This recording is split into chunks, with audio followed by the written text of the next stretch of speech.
అధికారుల్ని నెల్లూరులో బిఎల్ఓతో సమీక్షా సమావేశం పెట్టి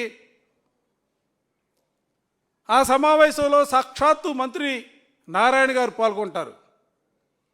అక్కడ మేయర్గా ఉన్నటువంటి వ్యక్తి పాల్గొంటారు, డిప్యూటీ మేయర్ పాల్గొంటాడు.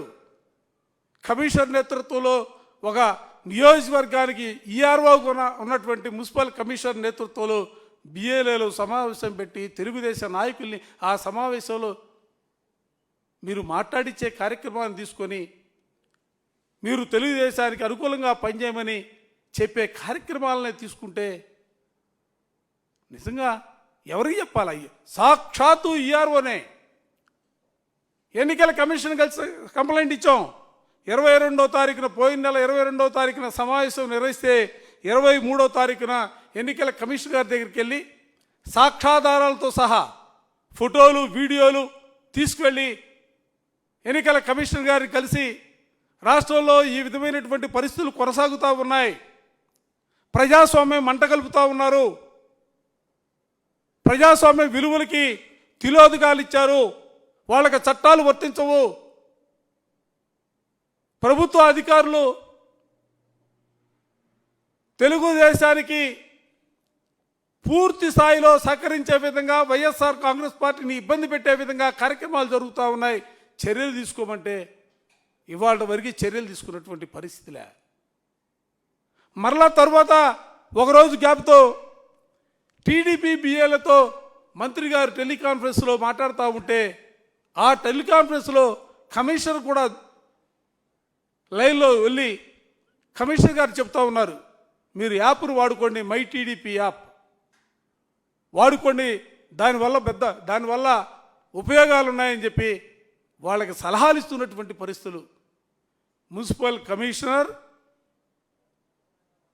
నెల్లూరు ఈఆర్ఓగా ఉన్నటువంటి సాక్షాత్తు ఆయనే సమావేశాల్లో పాల్గొనమన్నా చర్యలుండవు, టెలికాన్ఫరెన్స్లో మాట్లాడినా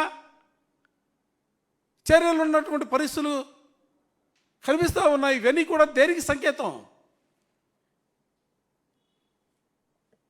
ఈ విధమైనటువంటి ప్రక్రియ ఎన్యూమరేషన్ కార్యక్రమాల్లో కొనసాగుతూ ఉంటే నెక్స్ట్ కార్యక్రమం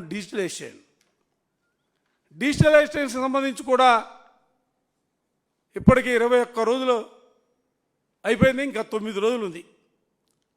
వాళ్ళు లెక్కలే 4,57,989 మంది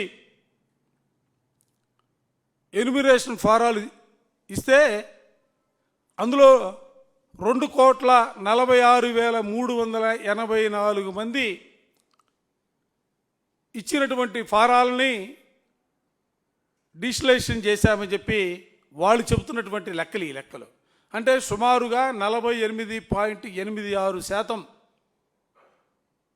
డిజిటలైజేషన్ పూర్తయింది.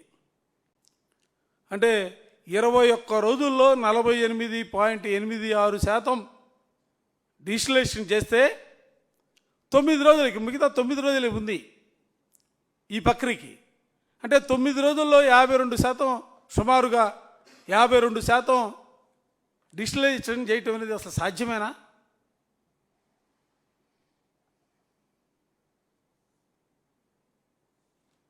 ఈ డిజిటలైజేషన్ ప్రక్రియలో కూడా పూర్తి చేసినటువంటి ఫారాల్ని బిఎల్ఓలకు చెప్తా ఉన్నారు, పైనుంచి ఆదేశాలు వస్తూ ఉన్నాయి. టీడీపీ బిఎల్ఏలకు ఇస్తే వాళ్ళు సంతకం పెడితే తర్వాత డిజిటలైజేషన్ చేయాలట.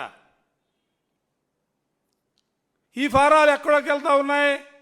తెలుగుదేశం పార్టీ ఆఫీసులకో, తెలుగుదేశం నాయకులు ఇళ్ళకో వెళ్ళిన తర్వాత వాళ్ళు నోట్ చేసుకున్న తర్వాత, వాళ్ళు యాప్లో రిజిస్టర్ చేసుకున్న తర్వాత అధికారుల ఆఫీసులకు వస్తాయట. అసలు ఎటుపోతా ఉంది? నిన్నే చూసాము నర్సరాపేటలో బిఎల్ఏ మీద ఒత్తిడి తీసుకొచ్చి ఆ బిఎల్ఓని బెదిరిస్తే నిన్న నర్సరాపేట 2 టౌన్లో బిఎల్ఓ వెళ్ళి కేసు పెట్టాడు. అక్కడ ఉన్నటువంటి స్థానిక తెలుగుదేశానికి సంబంధించినటువంటి బిఎల్ఏ 118 పోలింగ్ స్టేషన్ పరిధిలో నస్రాబాద్ 2 టౌన్లో కేసు పెట్టాడు. మరిన్ని అప్డేట్స్ కోసం ఛానల్ను సబ్స్క్రైబ్ చేయండి. నోటిఫికేషన్స్ కోసం బెల్ ఐకాన్ పై క్లిక్ చేయండి.